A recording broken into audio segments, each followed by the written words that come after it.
1947లో భారతదేశానికి స్వాతంత్ర్యం వచ్చింది. కానీ 1950లో భారతదేశం తన ప్రజలకు ఒక వాగ్దానం చేసింది. ఆ వాగ్దానమే గణతంత్రం.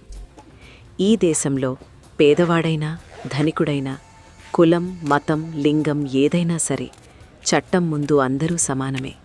నీ మాటకు విలువ ఉంది. ప్రభుత్వాన్ని ప్రశ్నించవచ్చు, నీ అభిప్రాయం చెప్పవచ్చు, నీ జీవితం నీది. నీ ఇష్టమొచ్చిన పని చేసుకోవచ్చు. గౌరవంతో బతకడం నీ హక్కు. చదువు లేకపోయినా సరే, ధనం లేకపోయినా సరే, నీ ఓటు ఈ దేశాన్ని నడిపిస్తుంది. ఈ దేశం నిన్ను మతంతో కాదు, కులంతో కాదు, పౌరుడిగా చూస్తుంది. శతాబ్దాలుగా అణగారిన వారికి ఇది దానం కాదు, ఇది న్యాయం. ప్రభుత్వం తప్పు చేస్తే ప్రశ్నించవచ్చు, న్యాయం అడగవచ్చు.